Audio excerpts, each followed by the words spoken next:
تو اللہ ہمیں توفیق دے کہ ہم ان کی خدمت کریں، ان کی محبت کریں۔ اب دیکھیے پانچویں چیز فرمایا گیا پیر و مرشد کی زیارت کرنا۔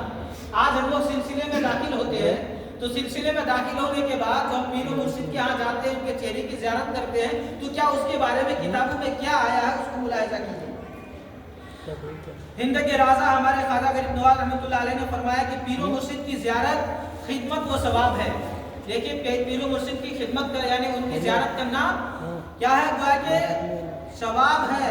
حضور خواجہ غریب نواز رضی اللہ تعالیٰ عنہ نے فرمایا کہ میں نے معرفت المریدین میں پڑھا کہ میرے پیر و مرشد خواجہ عثمان ہارونی رضی اللہ تعالیٰ عنہ فرماتے ہیں کہ جو شخص اپنے پیر کی خدمت خلوص و محبت سے کرتا ہے تو اللہ تعالیٰ اس مرید کو بغیر حساب جنت میں داخل فرمائے گا۔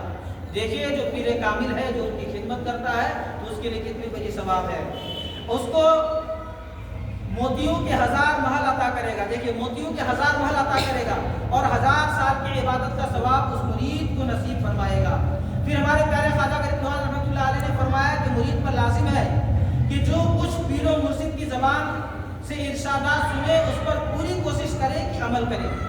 یعنی جو اپنے پیر و مرشد کی زبان سے کچھ سنے تو مین پوائنٹ کی چیز یہ ہے کہ اس پر پوری عمل کرے۔ لیکن آج کل ہم لوگ کہاں عمل کرتے ہیں؟ اس سے بہت دور ہے۔ پیر صاحب تو ہمارے آپ کے سب کے نماز پڑھتے ہیں لیکن ہم اس سے دور ہیں۔ پیر صاحب جو برائیوں سے روکتے ہیں لیکن ہم اس کے قریب جاتے ہیں۔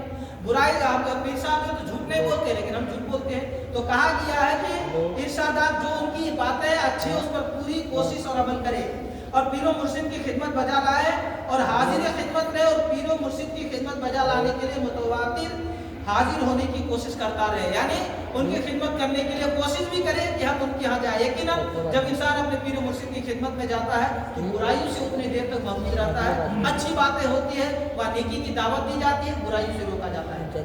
پھر ہمارے خواجہ غریب نواز فرماتے ہیں کہ ایک مرتبہ ایک زاہد شخص ایک زاہد مطلب ایک نیک متقی پرہیزگار شخص 100 سال تک اللہ کی اس طرح عبادت کی کہ دن کو روزہ رکھتا تھا، رات بھر کھڑے ہو کر عبادت کرتا تھا۔ کہیے سبحان اللہ۔ ایسی عبادت کی دن میں روزہ رکھتا تھا، رات میں کھڑے ہو کر عبادت کرتا تھا، کسی وقت یاد الہی سے غافل نہ رہتا، ہمیشہ اللہ کی یاد میں مشغول رہتا اور جو شخص اس کے پاس آتا اس کو عبادت الہی بجا لانے کی نصیحت بھی کرتا ہے، یعنی جو اس کے پاس آتا انہیں حکم دیتا کہ جو ہے اللہ کی عبادت کرو۔ وہ زاہد شخص انتقال کر گیا تو اسے خواب میں دیکھ کر پوچھا گیا کہ اللہ نے تمہارے ساتھ کیا سلوک فرمایا؟ تو اس زاہد شخص نے جواب دیا کہ اللہ نے مجھے بخش دیا ہے۔ کہ سبحان اللہ، سبحان اللہ، اللہ نے مجھے بخش دیا ہے۔ پوچھا گیا کہ کس عمل کے بدلے بخشش ہوئی؟ تو اس نے جواب دیا کہ میری رات اور دن کی عبادت کی وجہ سے نہیں، میری رات اور دن کی عبادت کی وجہ سے نہیں، بلکہ اللہ تعالیٰ کا حکم ہوا کہ تم اپنے پیر و مرشد کی خدمت میں کسی طرح کی کوتاہی اور کمی نہیں کی، اس لیے ہم تجھے بخش دیا۔ کہیے سبحان اللہ، سبحان اللہ۔ دیکھیے اس کو جو اتنی ساری عبادتیں کی لیکن اس کے بعد بھی پیر و مرشد کی دعائیں کام آتی ہے۔ اسی طریقے اس کے بعد ہمارے پیارے خواجہ غریب نواز رونے لگے اور بھیگی پلکوں کے ساتھ فرمایا، یعنی یہ بات سننے کے بعد حضور خواجہ غریب نواز رونے لگے۔ اب سوچو اتنے بڑے اللہ کے ولی جس کو حضور خواجہ غریب نواز رحمۃ اللہ علیہ کو پیارے آقا صلی اللہ علیہ وسلم ہندوستان کا بادشاہ بنا کر کے بھیجا ہو، وہ رو رہے ہیں اس بات کو سننے کے بعد۔ پلکوں کے ساتھ فرمایا کہ قیامت کے دن اولیاء، صدیقین اور پیران کرام کو جب بلایا جائے گا تو ان کے کندھوں پر کمبل پڑے ہوں گے اور کمبل میں لاکھوں دھاگے لٹکتے ہوں گے۔ ان کو جب بلائے جائیں گے تو ان کے اوپر جو ہے کمبل پڑے ہوں گے اور اس میں لاکھوں جو ہے دھاگے لٹکتے ہوں گے۔ ان بزرگوں نے مرید اور چاہنے والے ان دھاگوں کو پکڑ کر لٹک جائیں گے اور اللہ تعالیٰ کی قوت اور عنایت سے ان کے ساتھ پلسرات پار کر کے جنت میں داخل ہو جائیں گے۔ کہیے سبحان اللہ۔ بہت سارے لوگ ایسے بھی ہیں جو کیا ہے سلسلے کا منکر ہے، وسیلے کا منکر ہے۔ بہت سارے لوگ وسیلوں کو نہیں مانتے، کہتے پیری مرشد یہ کیا چیز ہے؟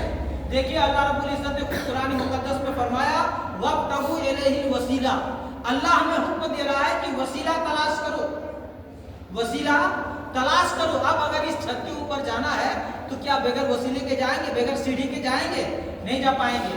کیوں کہ اس کے لیے وسیلہ ضروری ہے، وسیلہ اوپر میں چڑھنے کے لیے سیڑھی ہے۔ تو اسی لیے جو تو ہمیں اللہ تک پہنچنے کے لیے اللہ نے ہمیں وسیلہ بتایا کہ مجھ تک پہنچا کیسے جا سکتا ہے، تو یہ وسیلہ ہے، اس طرح سے تم مجھ تک پہنچ سکتے ہو۔ تو اسی لیے میرے ملت کے نوجوانوں ہمیں بھی چاہیے کہ ہم وسیلے کو مضبوطی سے پکڑیں۔ جو لوگ مرید نہیں ہوئے، جو لوگ بیعت نہیں ہوئے ہیں، ان کو چاہیے کہ مرید پیر کا دامن تھامے اور اپنے والدین کی جو حضور خواجہ غریب نواز نے 5 چیزیں بتائی، ان میں سے ایک چیز یہ بھی تھا والدین کی خدمت کرنا، ان کے چہرہ دیکھے، ان کی چہرے کی دیکھنا عبادت ہے، یقیناً بے شمار نہیں کیا ہے۔ اسی طریقے سے آپ لوگ آتے رہیے، ہمارا سپورٹ کیجیے، ہم آپ کو انشاءاللہ اچھی باتیں سنائیں گے۔ یہ باتیں گزشتہ ہفتہ کی باقی تھی، اسی لیے میں نے آج آپ کو بات پوری کر دی۔ انشاءاللہ میں کوئی آئندہ ہفتہ کوئی اچھی باتیں آپ کو بتاؤں گا، تو اسی لیے آپ حضرات وقت نکال کر کے آئیے۔ یہ کیا ہے؟ کوئی بڑا دارالعلوم، کوئی بڑا مدرسہ نہیں ہے۔ دیکھیے پہلے کیا ہوتا تھا، صحابہ کرام پیارے آقا کی بارگاہ میں ایسے نماز کے بعد جمع ہوتے تھے، پیارے آقا انہیں دین کی باتیں سکھاتے تھے، صحابہ کرام دین سیکھتے تھے۔